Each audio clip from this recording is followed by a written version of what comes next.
This is Justice Warriors, a podcast where we think about things that are right and wrong in our world and how Christian ideas can help us respond to them. We prefer hard questions over easy answers, and we'd love you to join us in our ramblings. Listen in and contact us using the links in the show notes.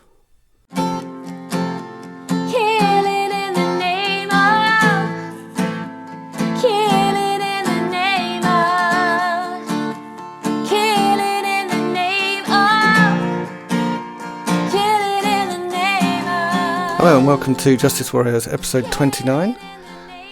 We recently did an episode with Sue talking about economics, history of Western economic thinking.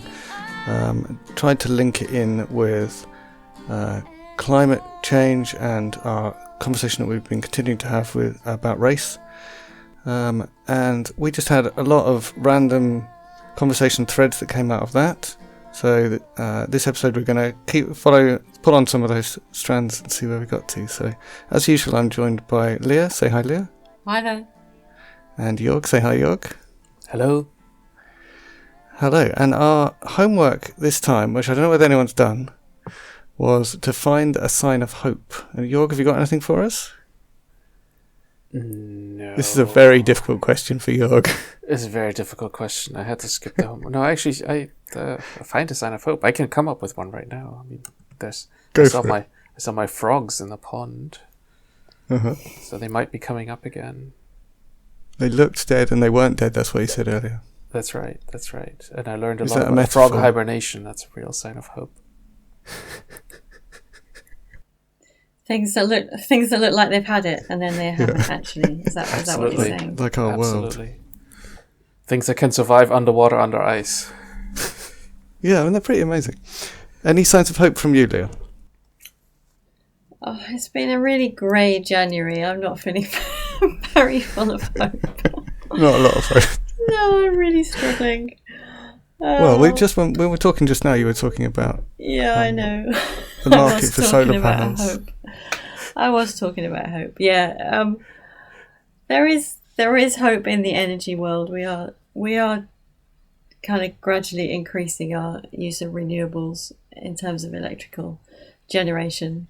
What we've got to do is increase that without increasing our overall demand at the same time. So, but I suppose that the lesson is that things that might not appear very hopeful. So initially you might have looked at solar panels and said, oh, they're all made in China using coal-powered electricity generation to make the panels.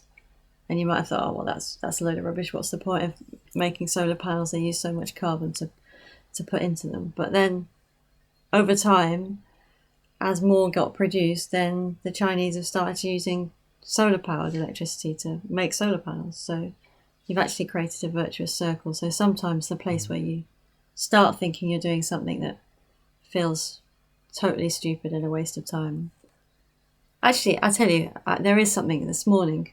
I do this Pray As You Go app occasionally, and it read this really weird parable that you don't hear very often about the guy who goes out and plants a field.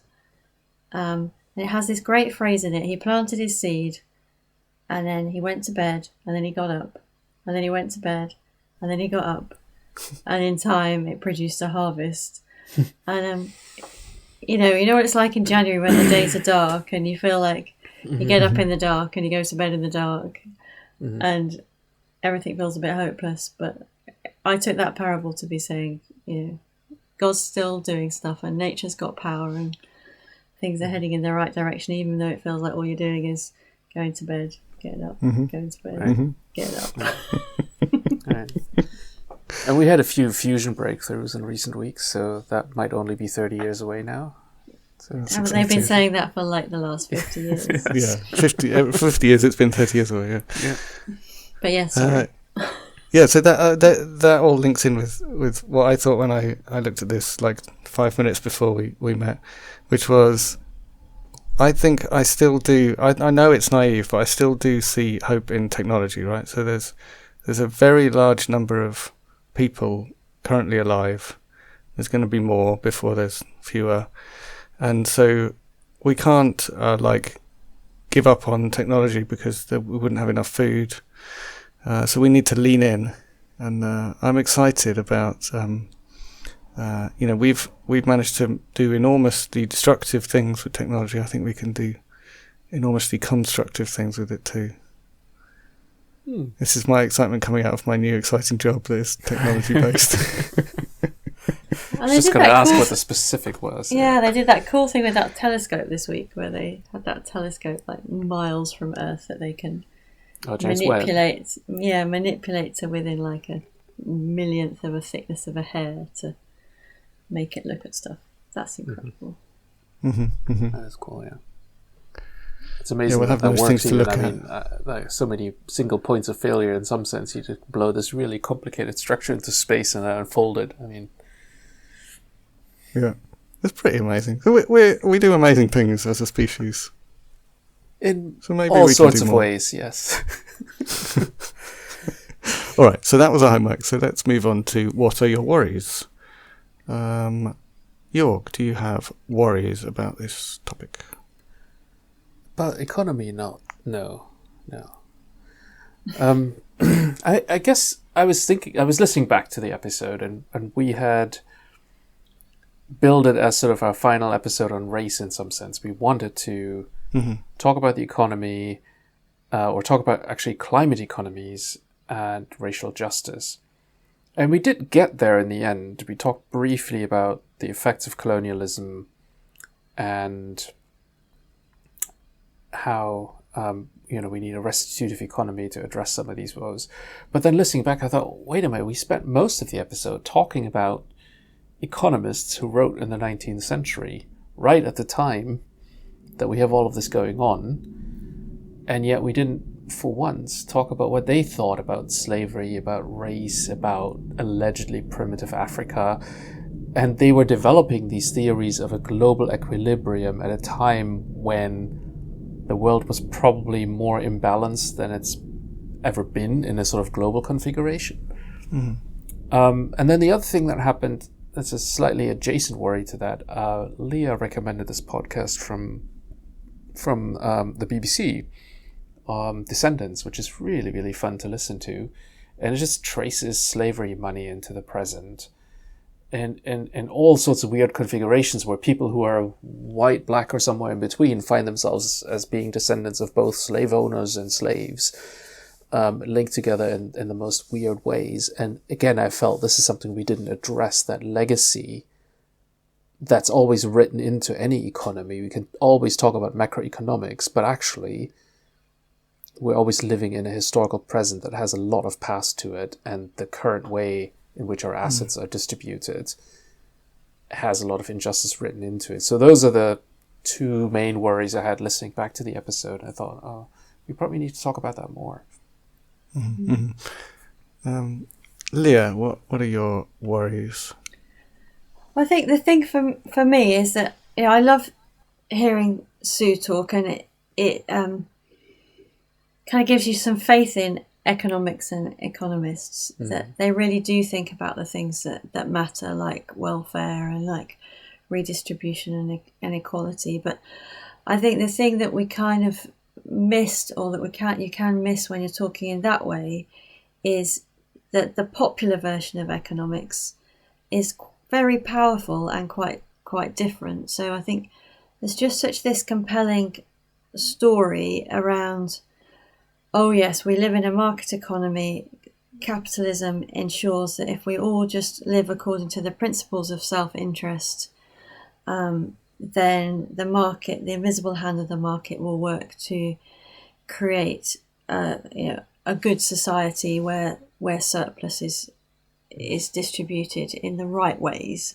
And that ignores whether people actually live happy, equitable lives full of good welfare, and just feels like that's such a strong story that even though economists think much more broadly than that, the version that we have in politics and in popular culture and in a lot of government decision making and business decision making is much more simplistic and quite damaging. So that's one of my concerns, really.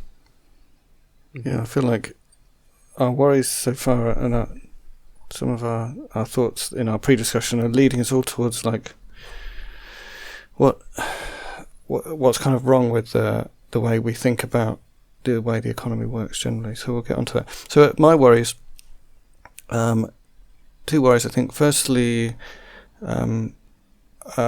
thinking back over our conversation with Sue, we were very western-centric,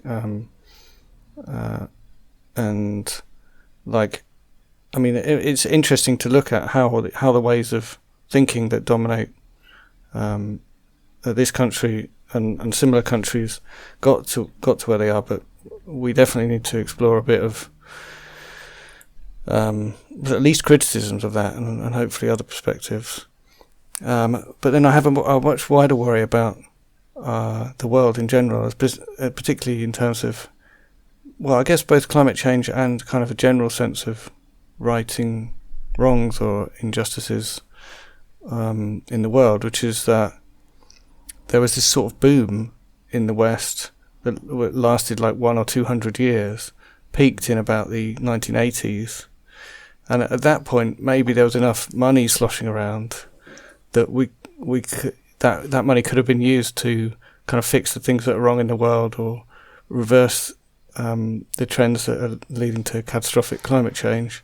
And maybe we've missed the boat, and now this century is going to be about resources running out, people migrating to where the resources are, and then eventually population shrinking and managing the decline of world economies with shrinking numbers of people, if we last that long.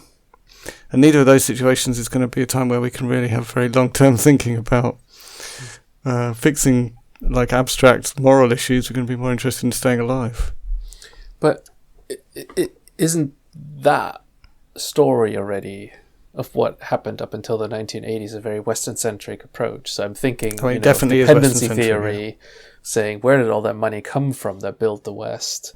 Mm-hmm, mm-hmm. From, if you think sort of Latin American and this whole development discussion, or also how African economies then ran. But even from my own place in the East, that there is an argument to be made that part of what got us to a more miserable point was the fact that we all needed to build more and more nuclear weapons. Mm-hmm, and a lot of resources got diverted that way. So are we perhaps returning to a place where we realize that the economy is not fully in our hands? It's a much more complicated animal, and perhaps this idea that we can invent systems that only work when you're actually on the top and you're in a very extractive world, and you're telling the world where things are moving and you're creating markets everywhere. So. Yeah, I think even as I was formulating that thought, I was thinking it may be more sensible to say we've just realised that what we thought was true wasn't true at all. Yeah. And yeah. Well, I'm not pushing back on you per se. I'm just interested in this, like in a sudden feeling of a loss of agency, right? That seems to be going on in the West. And I'm part of that story already, because I felt in the 90s things were just going to get better, and they didn't. Right? They were good for about a decade, and then the world started changing in so many different ways. And thinking about how my kids were both about 18 now. to 20 type age in the 90s, right? So yeah, that affects how we think about the world as well. Absolutely. And it was a much more optimistic time than now. Like our kids grew up with such a different picture of the world post-pandemic. And I mean, we're living in the decline of the Western world, right? I mean, this will be the Chinese century. That's clear to everyone, isn't it? We'll see. The last century was the American century, and the previous one was the British, and the previous one was the French, and the previous one was the Dutch, and I'm not sure the French had a whole century, but that's another story. Part of. Yeah.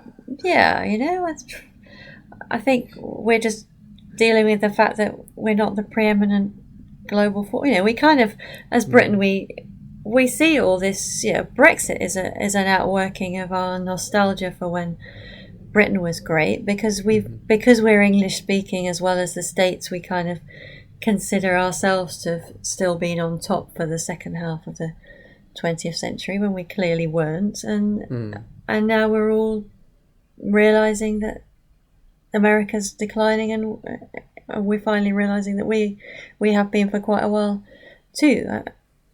I know it's horribly simplistic, but I do think there's actually quite a lot of truth in it. So perhaps what I was expressing then was my own lack of agency, right? That there's not a lot of point in me or someone like me realising that climate change is going to be catastrophic if I have no influence over what the human race does.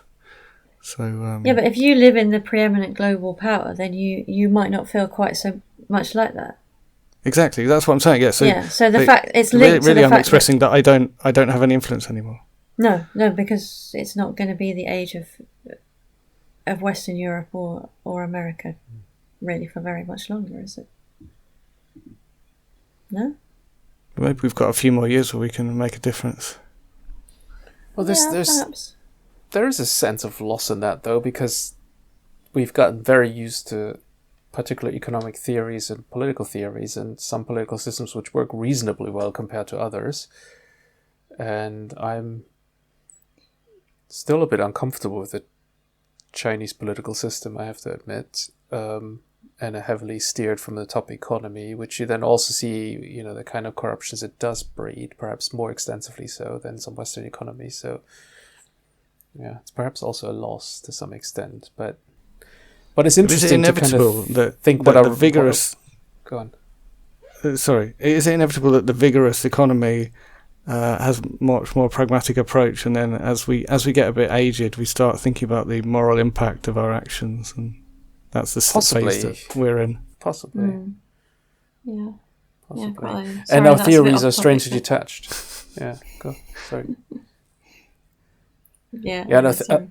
Our theories get strangely detached from the realities, aren't they? I mean, that's the thing that we have all these ideas about how the world should run, and economic theory can sometimes be a bit disembodied in that sense, when a lot of it is in resources and the population distribution. Mm-hmm. Mm-hmm. Yeah, anyway, sorry, slight blind alley, but... Well, it's very Justice Warriors, because we've just discussed why there's no point us having this conversation. No, exactly. And now we must struggle on and have it. But, Jesus told the parable, we go to bed and we wake up, we go to bed and we wake up, and we plant the seed, and God makes stuff happen. It's not down to us. Ah, that's interesting. What kind of economy is that? Yeah. Yeah, we're participating in a natural economy. Mm-hmm. You justify those that die by wearing the badge. They're the chosen whites. Those who died are justified for wearing the badge. They're the chosen whites. They justify those that died. They're the chosen whites. So what kind of economy should we be looking for? What have we been getting wrong? What have we been missing? Well, I think one of the things that came out to me as we were talking with Sue is that these economists are white and they're male, and they're engaged in the formal cash economy. Adam Smith famously lived at home and was cooked for by his mother. Mm-hmm. And cleaned for, I would imagine, and that is obviously one of the feminist critiques of these economists, that they ignore any kind of labour that's not paid for. And then you have the same thing in a lot of the developing world, that we went and we colonised, and we tried to make sure that as many of the subsistence economies that existed, and they weren't all subsistence economies, but were brought into the cash economy. So these economic theories ignore, and volunteerism as well, they ignore huge areas of economic activity, or areas of activity that generate welfare and well-being, and actually also can generate economic surplus as well. They're wholly forgotten. And that's quite interesting, because in a sense, economic theory has then completely abstracted from what economy originally was, right? The law of the household. The household, just yeah. translate the word. It's just how do you get on? How do you make sure that everybody eats and resources are distributed and people live? And we have gotten to a place where the economy is all about creating profit, creating surpluses.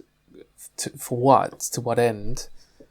And yeah, you could argue, okay, technological reinvestment and so on, but it's quite interesting how we even got there. And colonialism was a big part of that story. I mean, in our pre-discussion, we kind of revisited yet again, how do you get a subsistence farmer to come to wage labor? That was probably the most important problem that colonial empires had. Getting people off their land and push them into the factory. Same even before colonialism in Britain, Germany, other places. How do you make people dependent on larger redistribution systems than just their household? Getting food grown, making sure everybody eats in the village, and that's it. So how come we've grown this beast around us? And you do it in two ways, right? You create a taxation system that means that they have to participate in the cash economy, and you also create these racist myths around the lazy peasant who can't be bothered to do anything. Well, they are doing something, they just don't happen to be doing waged labour. Yeah. So that's a racism this is link. Exactly, and I've studied German colonialism to some extent. This is exactly all of the above.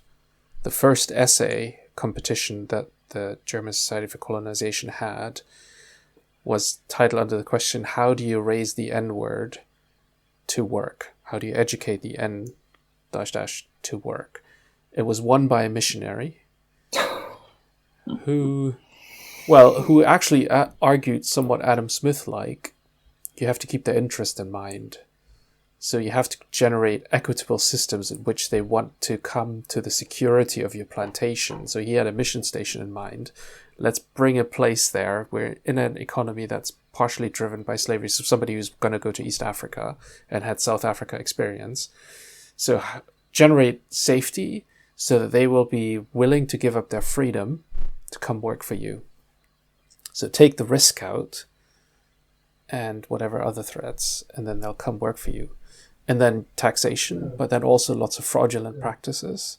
And the law was brought to bear hard on people. When you fled a plantation in German East Africa, you were hit with punishment for the breaking of contract, for which you could get up to 6 months of chained imprisonment. So you ran away from a plantation who had kept basically your documents and bound you for 2 or 3 years contract. You'd signed that. Then you were mistreated, you were given quotas. And when you ran away from that, you went to prison and into chains. So in some sense, the labor economy really just inherited slave economies, because that's where the surplus came from. And you forget that we did the same thing in in England in Elizabethan times, that the poor laws were around. You had to claim in your parish, and you were there were punishments for vagrancy, which essentially meant roaming the country and not staying in one spot, because once you roamed around, nobody could tell whose field you were meant to be working in. And did we talk about the whole kind of tragedy of the commons thing with Sue? Because that's a really interesting. I don't think we did with Sue. I think we have talked about it. Maybe we've talked about it before. But you know, that idea that if you're not working on private property to work on land that's clearly owned by somebody, then it's wasteful and it's mismanaged and nobody's actually getting any benefit. But when people have actually studied what happens on a lot of communally owned irrigation systems and farming systems, actually a lot of social norms and hierarchies mean that things do get looked after. It's not true that just because things are commonly owned, they don't necessarily get run well. That's what's weird about the tragedy of the commons. That the phrase "the commons" only exists because there are working systems that do work, and yet this was an argument of how they can't possibly work. Yeah. Right.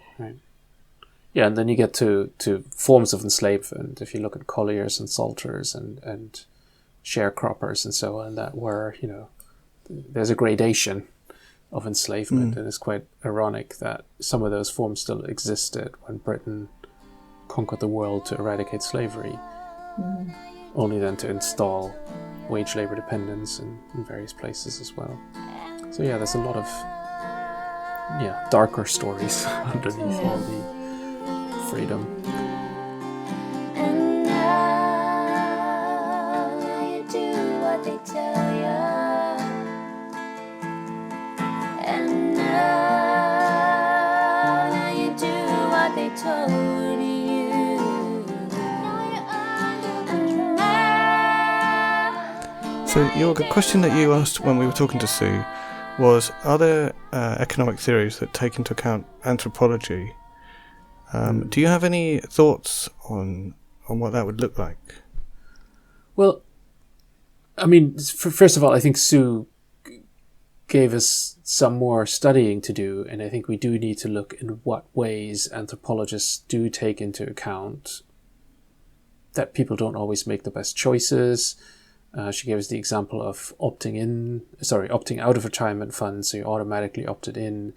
So she talked about behaviourist economies, which essentially don't try and understand people, but try and manipulate them using statistics. Yeah, manipulate them for their own good and making sure you understand why they eat more than they should, and that's all fair enough. I guess my larger question behind all of that is beyond so the micromanagement of human irrationality, and more the question that I just asked: what is it in us that makes us want to scale up subsistence economies to profit-making economies? And this is actually the point where I think the Bible has a more realistic anthropology, that it wants to account for injustice a lot more regularly and have correctives in there. And I think here's a real contrast with economic theory, because economic theory has sort of this idea, and in my listening to it, that if we could only find the right way to design a system that would be perfectly balanced, then the world would run much more smoothly.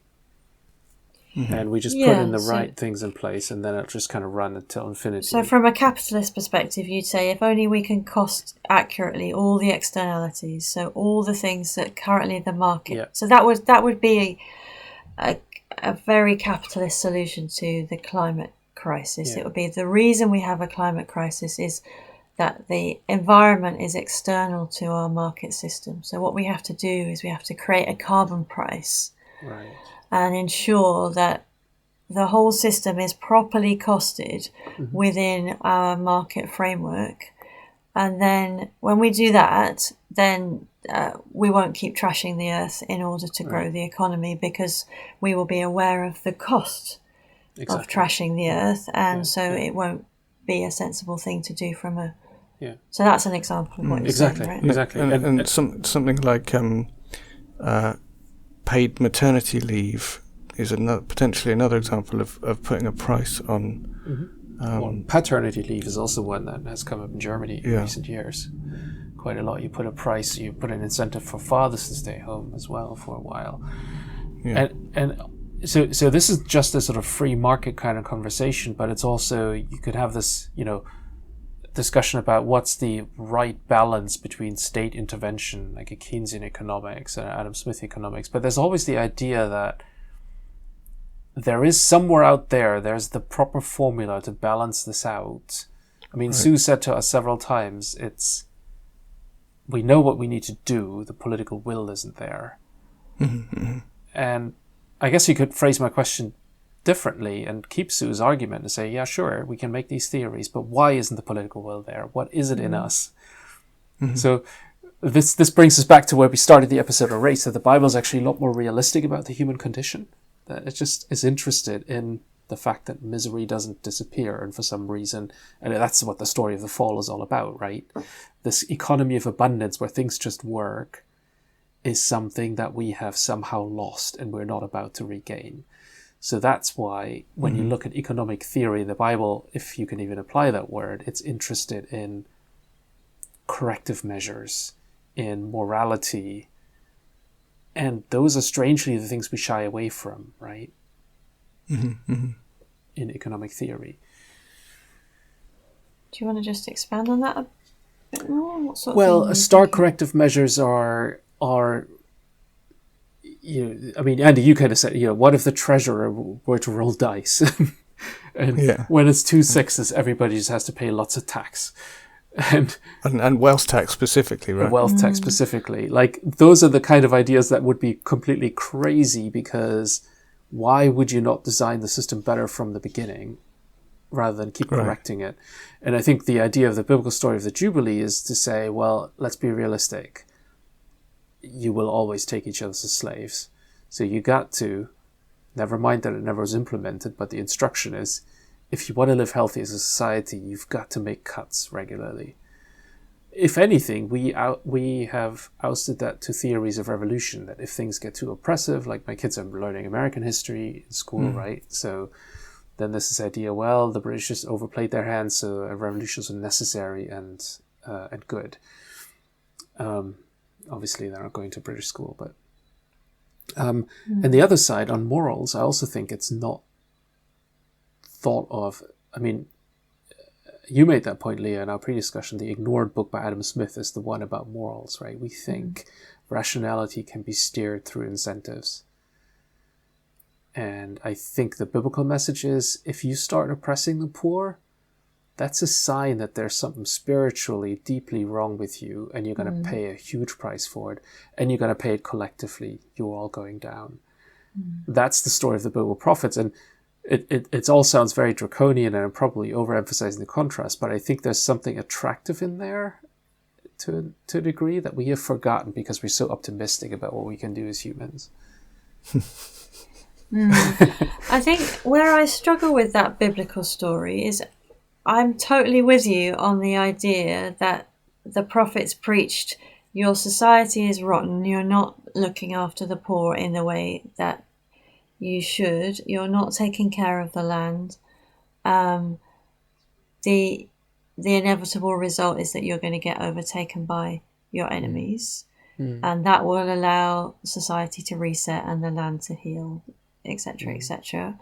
However, it seems in biblical stories and also in real life, the people who suffer more in that resetting, in that whatever that looks like, always seem to be the poor, when it should be the rich that are suffering more. Because in a sense, so you take the exile, the people who got carted off to Babylon and still had more of a semblance of living in a civilized country were the elites amongst the Jewish people, and the people who just got left to scratch out a living in a destroyed wasteland of Jerusalem were the poor, and that assumes that everybody had the same kind of responsibility for what went wrong, whereas I think more responsibility sits upon the heads of those with power and influence than those who were less takers and more just having the system doled out to them. Yeah. So I struggle with that. I think I would say two things to that. I mean, first of all, the people who get carted off complain bitterly about the fact that other peoples are now farming their vineyards. So there you was think maybe the people who were left behind didn't do that bad? Yeah, well, not necessarily, because I mean, it wasn't like they dropped a nuclear bomb. It was just that you were subservient and you were, but your elites were suddenly off and opportunities would have come up.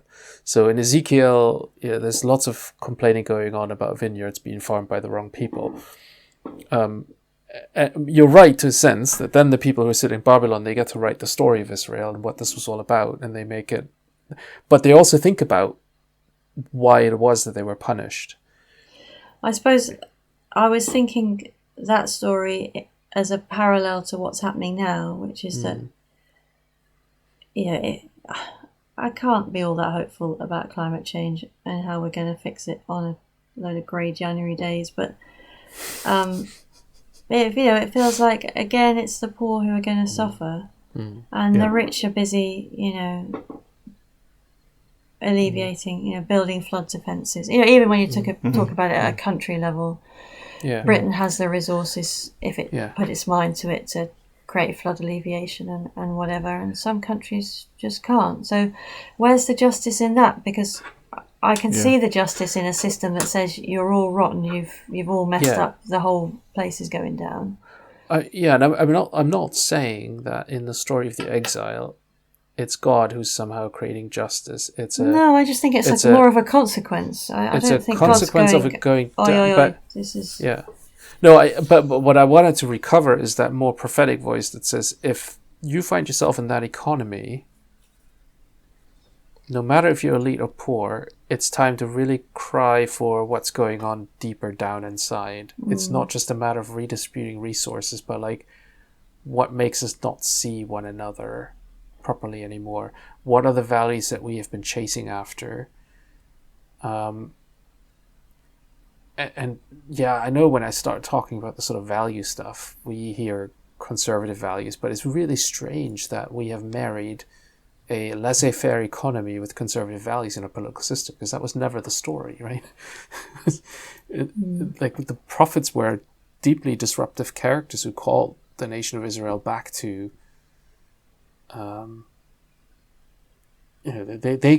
it's fascinating to read. I mean, if you want to, we can do this. In the earliest prophets of the Bible, Hosea and Amos, they always intermarry this. They begin by talking about, this is how you're oppressing the poor, the widow, the foreigner.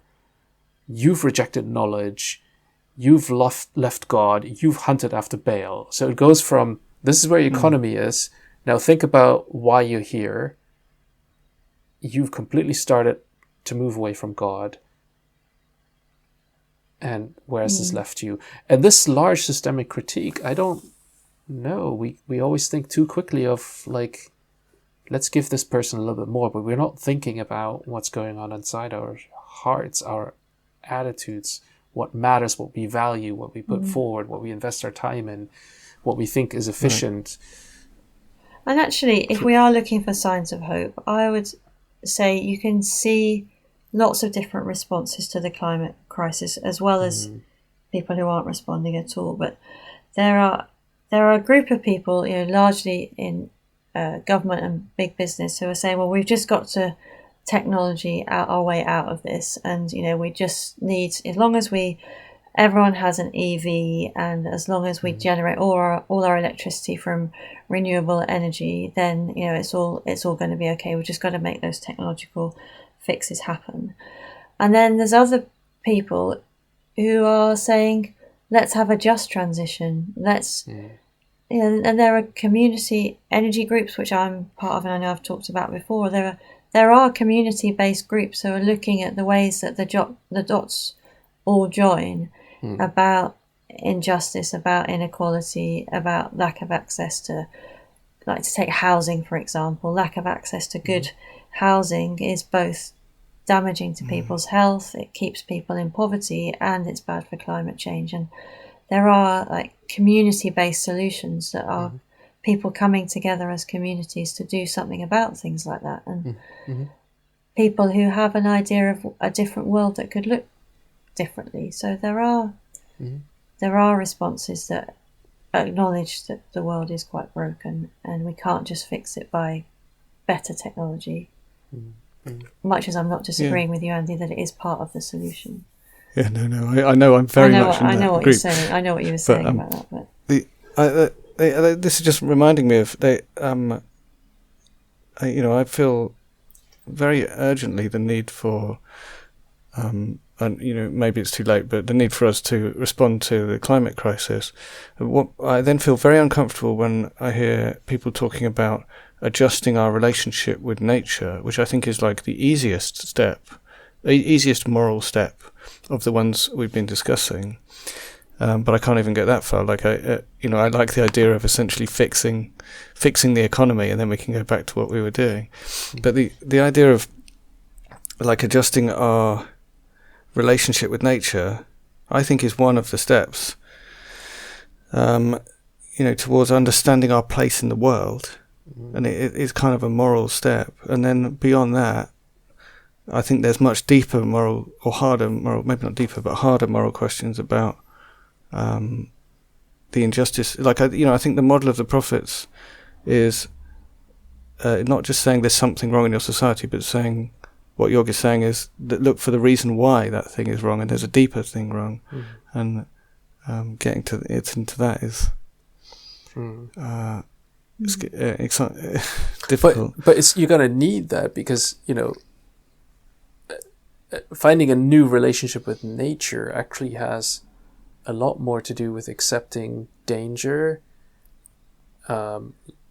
loss, or scarcity of products. If you're serious about that, you go back to foraging. You have things in their season.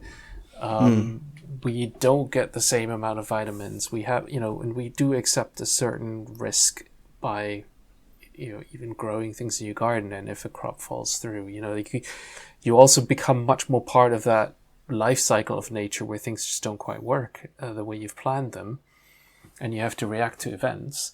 And we always kind of want to transcend that. We want to immunize ourselves against that risk. It's interesting that you would talk about risk. So, I feel like collective action can often reduce risk, and that would still be a good strategy, I think. But for like variety and kind of going with the flow is something that I think we probably can't run away from, and actually is maybe a really nice thing if we could get our heads around it. Not having strawberries in the winter. Yeah. I still think Maybe it's a risk production too, of comfort in the end, isn't it? Like, it's more like definitely comfort. Yeah. Why isn't that taken off? Because you got to coordinate with somebody else, and that's harder. And it's more comfortable just to keep by yourself. And the more you think about that is, it's very easy actually to get from there to moral issues, because I want what I want now. I need to, I don't have time for this. Yeah, that's what I mean about the approach that just says, okay, well, you don't have to car share. You can just have a Tesla, because that will be fine, because that's more environmentally friendly. And that I don't actually think is the way to... Yeah, and maybe even we've put... Sorry, Lou. No, sorry. Maybe even we've put carbon tax on your strawberries, so they're really expensive in the winter. I wish. But you can still buy them. Because you're rich enough to do that. Because you get paid enough based on some other injustice. Yeah, it's interesting, isn't it? Where have we got to? So other ideas. So we're in the key ideas section. We're about to move on to the alternative vision section.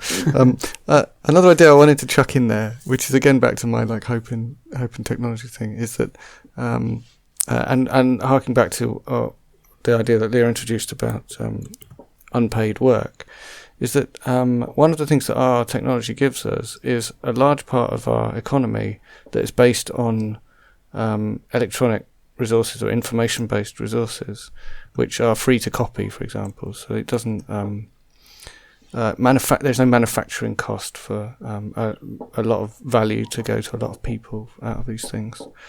And along with that comes some exciting, to me, cultural phenomena like the gift economy, where people work for free producing these resources, in the free and open source software movement and the Creative Commons movement. Making creative works and software information things that do useful things, and I just want to introduce the idea that part of our changing our thinking about economics ought to in some way take into account the fact that some of the things that we currently pay very large amounts of money for are really easy to share. And that maybe there's something good about that we could use for something good. For example, we could buy out the patents on the COVID vaccines and then give them away. And the information about how to make a COVID vaccine could be available to everyone. I feel like we always touch on this, and Jörg always comes up with some downside to it, and I can never remember quite what it is. So I always come back in my naivety of suggesting it again. So I'm pleased you've suggested it this week, Andy. But because my feeling is, we live in this world where, weirdly enough, we've had two technologies come together that both have very similar profiles. Both IT and energy are moving to a world where they have really, really high upfront costs and then really, really low, continuous costs. And I think we are only just beginning to see the impact of that upon economics, because economics, in the traditional way that we were talking about last time, deals with you make a widget, you sell a widget, you make a widget, you sell a widget, and supply and demand fix the price of that widget. But Jörg's going to tell me it's all nonsense. I've forgotten exactly why. I'm the grumpy German in this chat, am I? Yeah, I think so too. It's just we all have to own our cliches.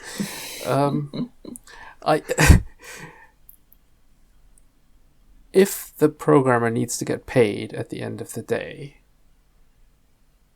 I want to know where that money's coming from.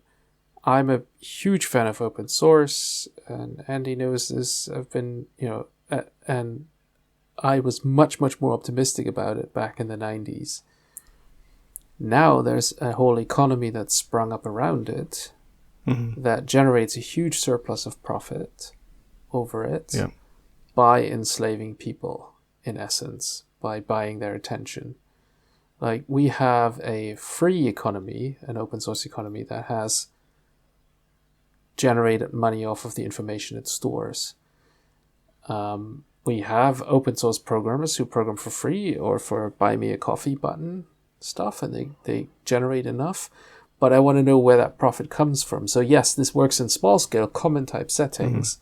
But the moment you get from a Linux on my desktop to a Linux in my server house, or to an Android base to get down to the nitty gritty, all of a sudden there's a lot of profit making that takes place. So for some strange reason, the open source economy hasn't replaced the extractive Microsoft type of running software. Yeah. Well, I think we're running loads of ideas together, largely because I brought up far too many ideas at once. There are some interesting things out there. There's a movement of people making small pieces of software that could potentially run inside their own house, who are very much opting out of the whole kind of exploitative economy. There's also a conversation about where is all this unpaid labour, why are people doing this unpaid labour? It used to be largely people who are doing it for fun or to show off, and now it's often for reasons of essentially being obligated in some way, which is obviously very negative. But I think if we put aside the free and open source software movement and just think about the fact that you can copy the information about how to make a COVID vaccine and it costs almost nothing, that in itself, if we decided to make use of it as a world economy, and like just from time to time have a jubilee on some patents. No, I don't doubt any of this at all. It's just that this comes back to the discussion we had. We could have a global subsistence type economy where we exchange stuff, and where, I mean, that's the picture that's often used with when the open source movement came first up. It's like exchanging recipes. I'm giving you the algorithm, you run it, you do what you want with it. That's all great. But yet again, what the last 20 years have shown, our way of running the world, our idea of surplus, has turned this into something else. And all of a sudden, a lot of open source stuff isn't as benign anymore. And it takes a huge amount of effort to keep company interests out of it. And all the time, open source gets bought out or forked off into something that's a really mean forked off into something that can be used to generate profit. And there are a couple of things why this is. One is the sort of moral question that we want to create surplus. The other way is that our capital economy runs on generating monetary surplus. And I don't know where this comes from, if not extracting it from somewhere else. Like, interest isn't free. It's not circular. Is Jörg just buying into the capitalist idea that everyone is selfish when we should have a better idea about what people are like? I think there's a tussle going on, isn't there? It's almost like your nomadic tribes versus your versus your farmers, there is constant human creativity that creates these new spaces in which to operate, and then they get colonized again, but then more get created, and then they get colonized.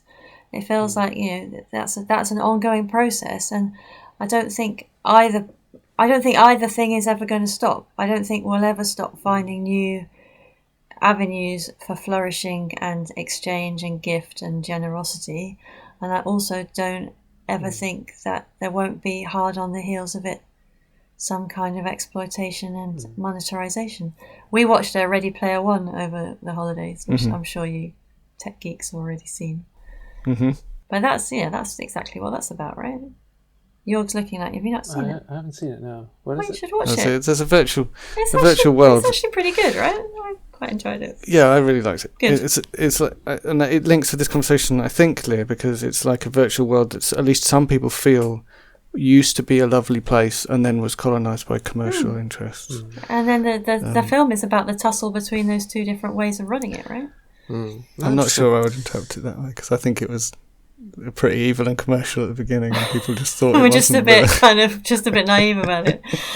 Okay. But I think the point I think it is like a metaphor for how some people feel about the internet, right? Which started out as a nice place where you could. Oh, you should watch it, Jörg, because the family. We'll do. Ready Player One. Yeah, I'll look at it. I was just hearing you talk, Leah. I was also thinking, anthropologists tell us that the gift is also not free, right? No, there's always a string attached. There's always obligations. So I guess these aren't mutually exclusive. There's just something that makes us want to scale up the gift and have more of it, or get out of some obligations, or I've heard that argument, and I feel like it's quite different.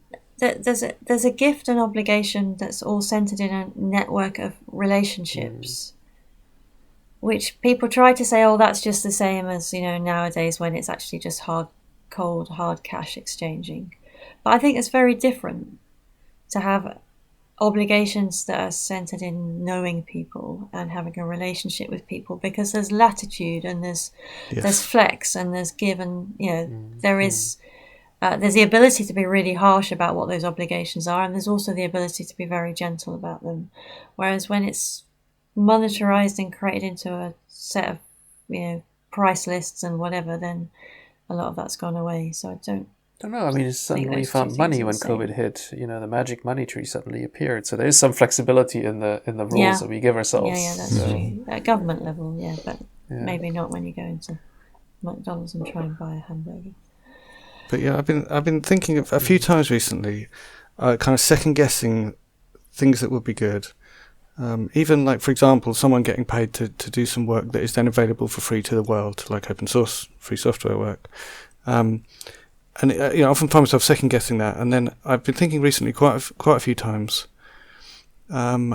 if there's some good outcome, even if it's not permanent, it's still a good outcome, right? So I think it's getting back to what you was saying, Jörg, about like, I'm always wanting to tweak the system so that it's perfect and it runs smoothly. But then recently I've been thinking, well, maybe this won't last forever, but at the moment it's good. So, for example, if we manage to win the argument and release all the patents, I'm going to get back to that again, even if it didn't happen next time, it still would have been good that it happened this time. And maybe that breaking some of our kind of economic thinking to think about just the thing that's in front of us now is worth doing. Yeah, that's why I say it's something of an existential kind of ongoing battle, isn't it?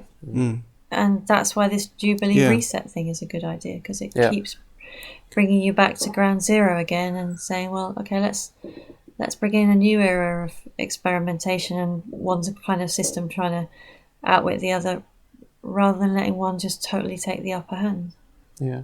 In fact, it was the thing you said, Leah, about like creating and then getting colonized that made me think again of that thing of maybe it's just for now kind of thing. And to some extent, even that theory is more realistic about the human condition, because what the macroeconomists, I'm sure, will say, if you release the patents, who's going to create tomorrow's drugs? Because they don't know if they have to release it, right? There's always this behaviorist thing, like, or if you cut taxes for this one person, or like if you forgive a debt to this one person, they'll go in debt again.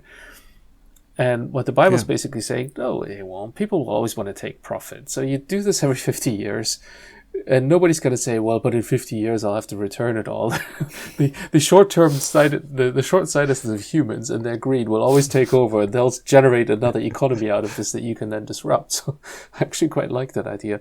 Not sure we ever get it, but I'm fascinated by the fact that, or by the thought that this takes into account that equilibria are going to remain elusive, and I don't think that is what economic ideas have. So we probably need to think about creative and good disruptions rather than exile and revolution, but creative and good disruptions without always thinking, but if I do that, then everything will collapse and people won't. Yeah, that's not a sustainable model. Sorry, Lou. Yeah, no, I just really like what you're saying, Jörg, about the biblical reality about this is a human condition, because it's the same as forgiveness and atonement, isn't it? That the Bible has a story that tells us that we will have fractured relationships and exploitation and inequality, and then it creates ways in which those can be reset, ways in which debt can be reset, in which people's loss of livelihood can be reset, in which relationships can be reset, in which the hardness of our heart can be reset. Except we don't use the word reset, we use that spiritual word born again or rebirth or forgive, whatever, don't we? But that's essentially what a lot of Christian theology comes back down to, isn't it? The ability to begin again on a regular basis. Interesting. That really links in with an interview that I recorded recently that I haven't told either of you about yet, about a completely different topic, but we talk very much about how you can still carry on even after you make mistakes, right? It's very much the same idea. Yeah. Life doesn't end there.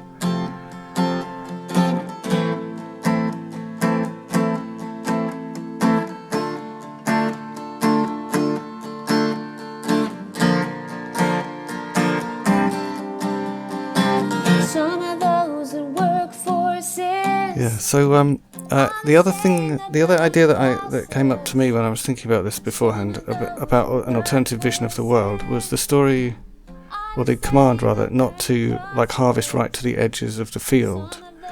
And I think there's quite a kind of naive interpretation of that, as in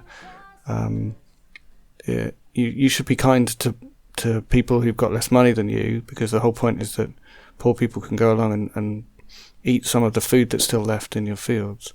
But I feel like maybe there's there's several deeper ideas behind that, including the idea that you've probably got enough without taking every last bit from the field, and actually that there's like an abundance of stuff, or recognizing when that is the case at least, and also just ease off a bit.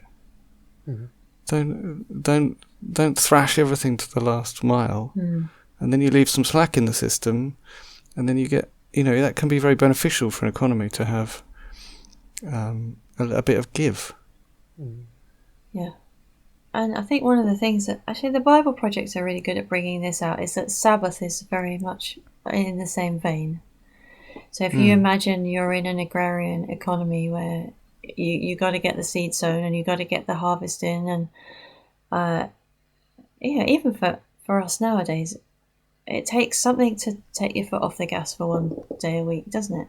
Because especially if times are not good and your business isn't going particularly great, or you're worried about how you're going to feed your family, if you could just work one more day, right, and just work a little bit harder. So Sabbath says, okay, I'm going to trust God for that provision and not put it all down to myself, and I'm going to actually stop, even though sensibly the thing to do if I really want to take care of myself and my family is to keep working, to maximise every hour in the way that you're talking about maximising every metre of the field. Yeah. And by the way, I think it's worth pointing out that a large number of people in Western economies take 2 days off a week. which was unheard of in lots of contexts. So maybe we're not doing that badly on. No. And hey presto, it's created all sorts of other abundance, right? So, it's created whole areas of the economy which wouldn't happen if we were all at work all the time. So Podcasts that tend to be recorded on a Friday night. Okay. Not just us, other people as well. No, I'm just Just thinking us, of us. just I us. don't know when other people record No, their it podcasts. sounds a crazy time.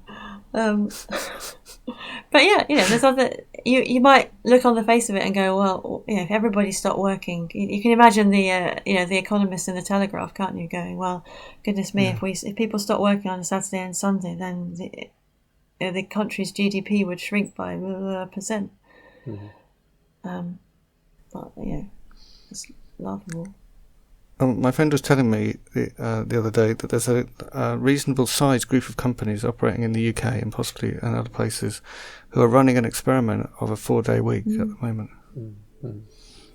and are recruiting. But is that reality? I mean, my experience is that it's just we work a lot more than our parents, both my wife and I, just because it just bleeds into home life so much that you'll always work from home in addition to whatever time you spend officially at the office.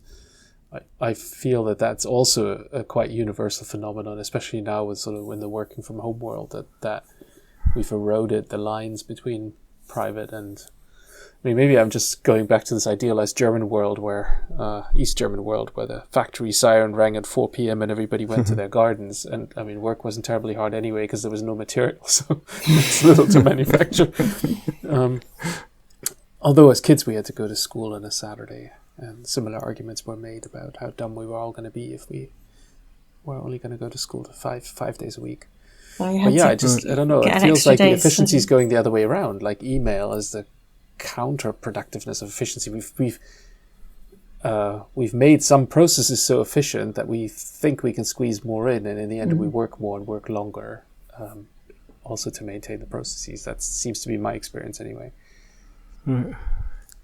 I think both things are happening in different companies, basically. But possibly, I think there's definitely a biblical principle of, well, God, I could do this extra stuff, or I could not. Yeah, and it is choices you make, isn't it? I mean, for me, it's like what kind of jobs, what kind of things do I say yes to? Where do I invest my time? Am I doing this thing for me in my own career? Am I giving another person some of my time to give some feedback or whatever, or to help them through something? Those are choices I have to make in my job every day, where I know exactly what the rational answer is. And then there's another story where you think, well, but why? Why would I aim for that goal or this publication or that when I'm actually in a place where I can just enjoy the environment I have, that you talk to creative people all the time and give them time.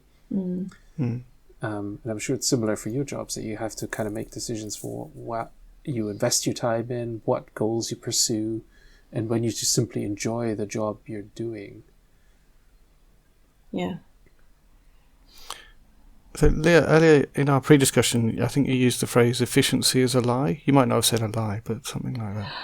Oh, yeah, I mean, I think the pandemic has shown, hasn't it, that we have so many organisations in this country that are absolutely run on the bare bones of what is the most efficient number of staff you could, or the minimum, really, number of staff you could possibly have in the NHS or in local government or whatever, in order to just about keep the lights on. And then something big hits, like the pandemic, and suddenly we don't have enough people. And even on a smaller scale, where's the time for the innovation, the bright ideas, the doing things differently, the openness to new ways of working? If everybody just has their head down saying, I'm working as efficiently as possible, I'm just doing exactly what I need to do, I think it's very short-termist, and it doesn't breed success in the long run. Yeah, I've definitely worked in environments where there's a scarcity mindset and the work gets slower and slower over time because it's done without any attention paid to like improving how you do things or doing the work well. And I've also worked in kind of abundance mindset places where there is time to do things well, and you end up doing things better and faster and more effectively. And is there also one where you work in abundance and you just slack off and you do things terribly? It's definitely possible you might be slacking off, and maybe you wouldn't do things terribly because you might not do things right. But why would you do something terribly if you've got time to do it well? Yeah, you're right. Yeah, you're right. The German train system is a good example of that efficiency mindset ruining something that works reasonably well. I mean, it used to be fairly punctual, and then they got ready to go to the stock market, and they just shrunk costs wherever they could, and like trimmed everything to efficiency. And now, if anything happens in the system, it just has so many knock-on effects because there just isn't enough redundancy built in, from the scheduling to the machinery to, the way sort of track slots are booked, that it's not uncommon to have like 60, 120 minute, whatever delays when you're just doing an ordinary train journey across Germany. And this happened like 10, 15 years ago, and they're still recovering from those poor choices. And it has created for a much more inefficient train system because you can never rely on it.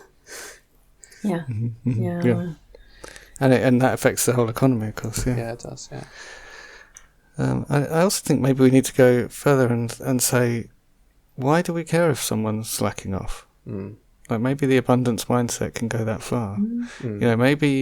Maybe we should have a universal basic income, and then if people just take it and do nothing, then more power to them. Why does that bother us? Yeah. We had that all the time. The rich are very scared of the indolent poor. Indolent? Idolent? I can't think of the word. Anyway, lazy poor, aren't they? So throughout the kind of 18th, 19th century, you had all these landed gentry who had very little to do.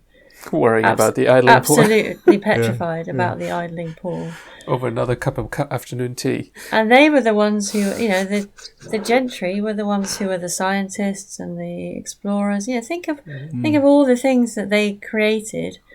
And, and we go, oh, isn't it amazing all the stuff they did? It's because they had time to sit around on their backsides and lots of resources to be able to indulge their passions and pontificate. And some of them wasted all their money on gambling and loose living, but some of them created art and science and enormous, amazing things. Is this your vote for the YouTube economy, where some of us just become YouTubers and others just watch YouTube all day? Yeah, no, okay, all right. I don't think YouTube is a very good model of work. So you're just trying to be negative again, Jörg. No. I actually meant that positive, but you're hearing me with an accent. Because there is a lot of creativity and like there's so much silly stuff out there, and so many. I mean, my kids are going through memes and whatever, but one of them is also learning how to edit videos because he wants to be a YouTuber. And there's wonderful YouTube videos, but the work model is much more the kind of serfdom model. And the freedom. But I also found myself thinking like how much time it wastes on one end because people just spend so much time on it. But like listening to Leah, I thought, well, maybe I should be less worried about it. Just say, to some extent, maybe what comes out of it. There's a whole section of the economy that's just going to be entertainment. I mean, it's not just YouTube; it's everything. Like, think of the content we have at our fingertips at every second of the day that we could be watching. It's never been like this. It's amazing. Yeah, and I think that's interesting. In terms of laziness and will people do nothing, we have to be cautious about addictive products, right? Especially, the Facebook-owned businesses that are designing, well, not just TikTok as well, and all those people designing deliberately addictive systems to suck up your time explicitly. Engagement is the thing that they're after, which means taking up as much of your time as possible. But the counter-argument to that, if you we're not in a neutral environment, I mean. Yeah. The counter-argument to that is, what if the people enjoy having that time taken up? Yeah. So, if they do, then that's one thing. As long as it's not destructive. If it's ultimately destructive of their lives and livelihoods, then it's like drugs. You might initially and at some point there's something enjoyable about drugs. But they are also addictive and can result in destruction. Yeah, certainly addiction is a factor you have to introduce into any kind of free will, free choice discussion. Interesting. Cool. So our economy is going to take into account sin and human failing, and the fact that we will need adjustments, and it's going to have an abundance mindset. And it will want to think about what drives us more than just assume that it's a given that we all have the same rationality that's healthy, it's inside us, but actually moralize our urges a bit more. Right, yeah. If there's something wrong, look underneath for the moral failing behind it. All right, well, I'm glad we sorted that out. So I'll do our final reading, and we're done with economics, and we can move on. So our final reading for this evening is from Leviticus chapter 25, verse 17, and it's from the bits that talk. It's very much from the bits that talk about the Jubilee and the resetting every 7 years and every 50 years. So starting at verse 17, do not take advantage of each other, but fear your God, for I am the Lord your God. You are to keep my statutes and carefully observe my judgments, so that you may dwell securely in the land. Then the land will yield its fruit, so that you can eat your fill and dwell in safety in the land. Now, you may wonder, what will we eat in the 7th year if we do not sow or gather our produce? But I will send my blessing upon you in the 6th year, so that the land will yield a crop sufficient for 3 years. While you're sowing in the 8th year, you'll be eating from the previous harvest until the 9th year's harvest comes in. If you had left out that last verse, it would have been fine. I like that last verse. It's abundance mindset, isn't it? Yeah, it's abundance so mindset, but it's challenging. also trust and scarcity, isn't it? You have to let yourself fall into that. That's the kind of, that makes you want to, I want to be more secure than that. I want to plan and know what I have. The abundant mindset only works with trust in scarcity. That's a very good way of putting it. I could wait a day, but am I really going to wait a year? It's amazing, isn't it? Right, thank you very much, and see you next time. Kill it in the name of. Kill it in the name of. Kill it in the name of. You've been listening to Justice Warriors. You can subscribe wherever you get your podcasts, and you can also follow us on social media by searching for Justice Warriors, where warrior is spelt like someone who worries about things. If you enjoyed this episode, please subscribe and leave us a rating, since that helps other people find us. Also, please tell your friends about us in real life. We'd love to hear from you. To get in touch, use the email address in the show notes or contact us via the social media links. Thanks for listening. Now you do what they told you.